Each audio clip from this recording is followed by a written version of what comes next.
देश के संसद में महिला आरक्षण बिल पेश हो चुका है और उस पर अब लगातार चर्चाएं चलेगी। इस पर बात करने के लिए मेरे साथ भाजपा की राष्ट्रीय महासचिव सरोज पांडे मौजूद है। मैं उनसे बात करता हूं। मैडम, लगातार बीजेपी ऐसे ऐसे मुद्दे को ला रही है और उसको कर रही है, आगे बढ़ा रही है। अब महिला आरक्षण को लेकर 33% की बात हो रही है, जो संसद में अभी चल रहा है, चर्चा हो रहा है। उसको लेकर आप क्या देखती हैं, आप क्या समझती हैं, महिलाओं को किस तरह से इसमें आगे बढ़ने के लिए मिलेगा, क्या होगा महिलाओं को? पूरे देश में एक सकारात्मक बदलाव दिखाई देता है और इस बिल पे चर्चा के बाद संशोधन के साथ जब ये पारित हो जाएगा तो 2029 में 33% आरक्षण उनको लोकसभा में भी मिलेगा और 33% आरक्षण विधानसभा में मिलेगा। एक बड़ा नेतृत्व सामने आएगा और मुझे इस बात की बहुत खुशी भी है और ऐसी आशा भी लगती है कि अभी तक जो बच्चियां हैं वो कैरियर के तौर पर कभी राजनीति में नहीं आना चाहती थी। संघर्ष है इसलिए वापस हो जाती थी, किसी दूसरे फील्ड में जाती थी और परिवार के ही लोग आते थे। लेकिन प्रधानमंत्री जी ने परिवारवाद से अलग हटकर ये शुरुआत करी और मुझे लगता है कि अब बहुत सारी बच्चियां जो तकनीकी तौर पे भी दक्ष हैं वो भी आएंगी, तो राजनीति पहले से बहुत बदली दिखाई देगी।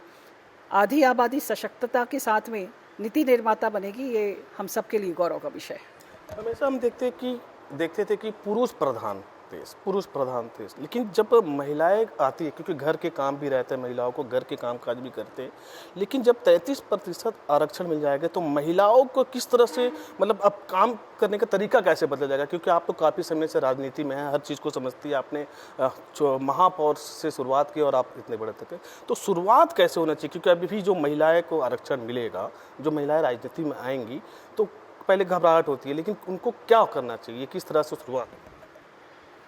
देखिए, महिलाओं को अवसर मिलेगा तो वो अपने आप की अपनी योग्यता को बार बार प्रमाणित करती हैं। मुझे लगता है वो अपनी योग्यता प्रमाणित करने का उनको ये अवसर है।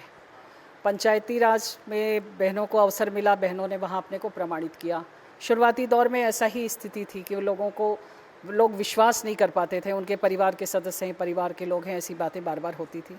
लेकिन एक दौर के बाद में वहाँ पे भी आपको दिखाई देता है कि बहुत मजबूत वहाँ से महिलाएं निकल के आ रही हैं, जो आने वाले समय में विधानसभा लोकसभा लड़ सकती हैं और जीत सकती हैं। राजनीतिक दांव पेचों को समझती हैं, बहुत बारीक बारीक चीज़ों को भी महिलाएं समझ पाती हैं। घर के जब वो काम करती हैं, चूँकि महिलाएं संवेदनशील होती हैं, तो इसलिए उनके निर्णय में भी वो पारदर्शिता दिखेगी। भ्रष्टाचार में भी थोड़ी रुकावट होगी, क्योंकि महिलाएँ उस भाव के साथ में काम करती हैं कि सेवा का भाव है। इसलिए बहुत बदलाव दिखाई देगा। ये बदलाव बहुत अच्छा होगा और सुखद होगा। काफ़ी समय लग गया, मतलब हम देख रहे थे कि महिला आरक्षण पर बहुत लंबी चर्चा चली, लेकिन बहुत समय लग गया। समय लगने के पीछे क्या कारण है, इतना देर? महिलाओं के ऊपर हमेशा राजनीति हुई। जो बिल पेश किया गया वो बिल कभी ईमानदार कोशिश नहीं हुई। एक सदन में प्रस्तुत हुआ, दूसरे सदन में फाड़ दिया गया, दूसरे सदन में वोट नहीं हो पाया। इतने बार प्रस्तुत करने के बाद भी इस पर केवल हम प्रस्तुत कर रहे हैं, ये बात होती रही। 4 दशक से हम इंतज़ार कर रहे हैं और ये 4 दशक में हमने यहाँ तक अगर पहुँचे हैं, प्रधानमंत्री जी ने जिस मजबूत जिजीविषा के साथ में इसको लाया है, ये अपने आप में बहुत बड़ी बात है। क्या संदेश देना चाहेंगे, क्योंकि आप तो काफ़ी समय से राजनीति में हैं? अगर 33% आरक्षण हो जाता तो महिला, जो नई महिला राजनीति में आएंगी, तो उन्हें आप क्या बोलना चाहिए, क्योंकि आप काफ़ी समय से राजनीति? मंजिल बहुत करीब है। ताकत के साथ में आगे बढ़िए, ऊंचे मनोबल के साथ में बढ़िए। बहुत मजबूत नेतृत्व हम लोगों के साथ है, इसलिए अवसर भी बहुत है।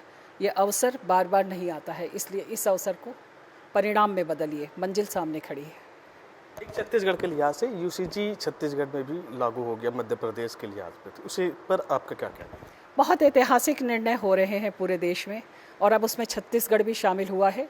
विष्णुदेव साय सरकार को मैं बधाई देती हूँ और ये निर्णय बहुत ज़रूरी था, विकास के लिए भी, देश के लिए भी।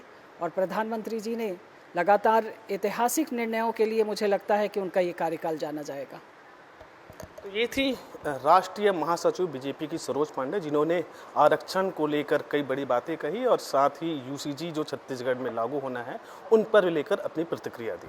वीडियो जर्नलिस्ट सूरज सिंह के साथ दिलीप शर्मा, विस्तार न्यूज, दुर्ग।